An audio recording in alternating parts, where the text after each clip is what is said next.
할렐루야. 이 새벽 예배 가운데 나오신 모든 성도님들을 환영하고 축복합니다. 앞서 광고 말씀을 드립니다. 우리 추석 명절 기간 동안 9월 13일 화요일까지는 우리 영상으로 이 새벽 예배가 진행되며 현장에서는 드려지지 않습니다. 모두 풍성한 한가위 되시기 바랍니다. 오늘 주신 하나님 말씀은 에베소서 4장 17절부터 24절까지의 말씀입니다. 함께 합독하시겠습니다. 시작. 그러므로 내가 이것을 말하며 주 안에서 증언하노니 이제부터 너희는 이방인이 그 마음에 허망한 것으로 행함같이 행하지 말라. 그들의 총명이 어두워지고 그들 가운데 있는 무지함과 그들의 마음이 굳어짐으로 말미암아 하나님의 생명에서 떠나 있도다. 그들이 감각 없는 자가 되어 자신을 방탕에 방임하여 모든 더러운 것을 욕심으로 행하되 오직 너희는 그리스도를 그같이 배우지 아니하였느니라. 진리가 예수 안에 있는 것 같이 너희가 참으로 그에게서 듣고 또한 그 안에서 가르침을 받았을진데 너희는 유혹의 욕심을 따라 썩어져가는 구습을 따르는 옛사람을 벗어버리고 오직 너희의 심령이 새롭게 되어 하나님을 따라 의와 진리의 거룩함으로 지으심을 받은 새 사람을 입으라.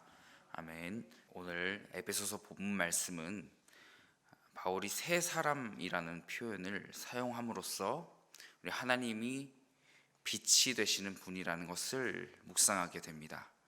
빛은 어둠에 있을 때보다 우리로 하여금 더 잘 볼 수 있게 해줍니다. 이런 것처럼 우리가 더 잘 볼 수 있고 정말로 필요한 것을 더 잘 찾을 수 있도록 은혜를 더해 주시는 분이 우리 하나님이시라는 것입니다. 바울이 17절에서 내가 이것을 말하며 주 안에서 증언한다 라고 말하고 있습니다. 무엇을 증언하는 것일까요? 바로 빛 대신 하나님이 우리에게 어떻게 빛이 되어 주신지를 증언하고 있는 것입니다. 후반절부터 읽어드리겠습니다. 이제부터 너희는 이방인이 그 마음에 허망한 것으로 행함같이 행하지 말라. 이를 통해 인간의 모습은 어떠해야 할까요? 바울이 에베소 성도에게 말한 것처럼 그리스도인은 새 사람으로 살아가야 합니다. 새 사람이 무엇입니까? 이스라엘 백성에게는 하나님이 하신 약속이 있었는데요. 나의 아들을 보내서 너희 죄를 사하고 너희를 구원하겠다라는 것입니다. 너희와 함께 하겠다라는 것입니다. 구약에서는 출애굽과 또한 가나안에서의 또한 살아갈 때 하나님으로부터 돌아섬과 이 회개의 모든 반복, 이 순간들에 하나님의 긍휼하심과 그 은혜가 들어있었다는 것입니다. 이러한 하나님의 긍휼과 은혜의 연속이었을 뿐만 아니라 이 구약에서의 모든 약속이 이 약속, 그리스도 한 새 사람을 보내시고 이제 너희도 새 사람이 되게 하겠다는 것, 그 모든 것의 상징이 이 모든 일들이 되는 것입니다. 구약에서의 모든 일, 이 약속에 의한 새 사람으로 살아가기 위하여서 그들은, 에베소 교회 성도들은 먼저 총명해야 했다는 것입니다. 주 안에서 총명해야 합니다. 그 전에 이방인의 모습이 어떤지 살펴볼까요? 정반대를 볼 수 있습니다. 18절과 19절 말씀에 그들의 총명이 어두워졌다라는 겁니다. 그들 가운데 있는 무지함과 그들의 마음이 굳어짐으로 말미암아서 하나님의 생명에서 떠나 있도다. 또 19절을 읽어보실까요? 그들이 감각 없는 자가 되어 자신을 방탕에 방임하여 모든 더러운 것을 욕심으로 행하되, 이 두 구절만으로도 우리 그리스도인이 새 사람으로 살아가는 그리스도인이 가져야 할 품성에 관하여서 모두 알 수 있습니다. 이방인이 허망함을 행한다고 말하면서 그들의 총명이 어두워졌습니다. 우리는 하나님이 주시는 총명으로 가득 채워져야 할 줄 믿습니다. 둘째는 이로 인하여 이방인은 무지해졌습니다. 빛이 없으니 무지해질 수밖에요. 우리는 하나님이 빛이 되어 주셨기 때문에 우리에게 총명을 주시는 분이시기 때문에 무지해질 수 없는 것입니다. 다음으로 절대 자신을 방탕함에 방임하지 않습니다. 방탕함에 방임하는 것은 그 말이 동일하게 다가오는데요, 모든 더러운 것을 욕심으로 행한다고 하는 것으로 이어지게 됩니다. 이로써 이방인의 결말은 하나님의 생명에서 떠나 있게 되는 그런 비극을 맞이합니다. 반대로 새 사람을 입은 그리스도인은 어떨까요? 궁극적으로 하나님의 생명을 얻은 사람입니다.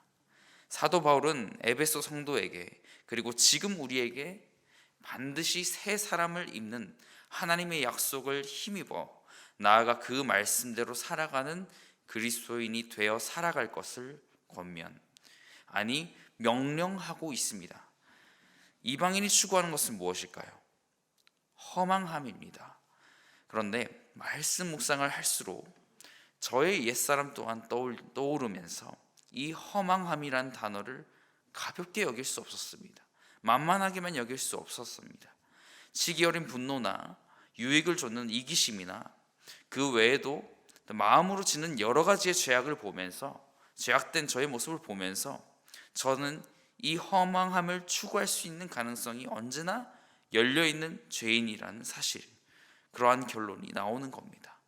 그럴수록 말씀 앞에 다가설 수 없는 저의 모습을 보게 되었는데요, 저뿐만이 아니라 이방인이 추구하는 허망함은, 본문 속에 이방인이 추구하는 이 허망함은 그만큼의 자신들을 채울 수 있다고 보여지는 화려함과 또 부요함과 눈에 보여지는 것들, 다른 신들이 주는 것만 같은 쾌락, 그 모든 것 속에서 이방인이 추구하는 허망함은 만만치 않아 보이는 시험이 되는 것입니다.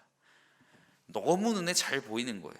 너무 화려해서 그럴싸하게 들리는 인간이 세우는 계획 가운데에도 포함되어 있는 것을 볼 수 있습니다. 다시 이 허망함이라는 단어를 깊게 보게 되지만, 이 허망함을 이기기 위해서 우리는 반드시 하나님의 빛이 필요하다는 사실을 알아야 합니다. 하나님의 총명이 필요한 것입니다. 이로써 우리는 예를 들어 어둠 가운데 있으면 내가 필요한 것은 알지라도 앞이 깜깜하니까 정말 내가 그 물건이 어디에 있는지 기억하지 않는 이상 내가 필요한 걸 집에 들기 어렵잖아요. 찾기 어렵지 않습니까? 이런 것처럼 우리가 하나님의 총명함, 하나님의 빛을 얻으면 더 이상 무지함 가운데 살아가지 못합니다. 본성 가운데 허랑방탕함이 있을지라도, 그렇게 살아온 죄인이라 할지라도 예수 그리스도가 내 안에 계시기 때문에 자신을 그 방탕함 가운데 방임할 수 없다는 것입니다. 더 이상 그렇게 살아가지 않겠다는 거예요. 욕심 때문에 이 허망함을 더 이상 행하지 못한다는 것입니다.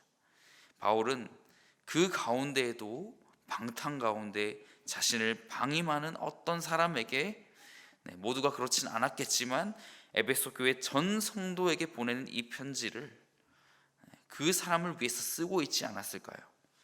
예수 그리스도가 누구인지, 어떻게 모든 사역을 행하셨는지를 그들에게 알려주고 있다는 것입니다. 결론적으로 이 하나님이 주시는 빛, 이 총명은, 하나님이 주신 빛, 이 총명함을 받음으로써 우리는 무엇이 옳고 그른지 알 뿐만 아니라 분별하여서 행하게 되는 삶을 살게 된다는 것입니다. 이는 결코 방탕함을 포함한 생명 없는 허망함과 섞일 수 없는 단 하나의 진리입니다. 바울은 나머지 본문들을 통하여서 다시 이렇게 용기를 줍니다. 오직 너희는 그리스도를 이방인같이 배우지 않았다는 겁니다. 그 바울이 전하고 있는 그리스도, 그 그리스도를 이 허망함이 포함되지 않고 너희가 이렇게 배우지 않았지 않느냐, 너희는 이렇게 살아갈 수 없다, 너희는 빛에 속한 자녀이다 라고 말하고 있는 것입니다. 우리는 어떻게 이 말씀을 적용할 수 있을까요? 추석 명절이 다가오는데 다가왔는데요. 이 추석 명절 가운데 행하여지는 또는 제사나 여러 가지 행사를 통하여서 여러 가지 그리스도인으로 살아감에 있어 이런 작고 큰 난관들이 펼쳐지게 됩니다. 이 가운데에서 분별할 수 있기를, 더 심하게는 선한 싸움이 되기도 하겠지만 하나님이 주시는 총명함을 통하여서 감당할 수 있는 것들입니다. 그러므로 사랑하는 성도 여러분, 많은 신실한 성도님들이 계시지만 아직 여전히 이 허망함에 자신을 건져 올릴 용기를 내지 못하여서 아직 그대로 살아가고 계신 분이 계시다면 이 시간 용기를 내셔서 담대함으로 하나님의 빛을 구하시기를 주님의 이름으로 부탁드립니다. 하나님의 총명을 구하시기를 바랍니다. 이제 함께 기도하실 때 우리에게 오늘 말씀처럼 주님의 총명함을 구하는 담대함을 더해 주십시오. 나의 힘으로 하기가 쉽지 않습니다. 주님, 이 허망함이라는 말 앞에 쉽게 무너지는 저입니다. 주님, 제 안에 계신 강력한 성령님께서 오늘도 역사해 주셔서 우리 삶을 변화시켜 주시고 주관하여 주옵소서라고 통성기도로 함께 나아갑니다. 기도하겠습니다.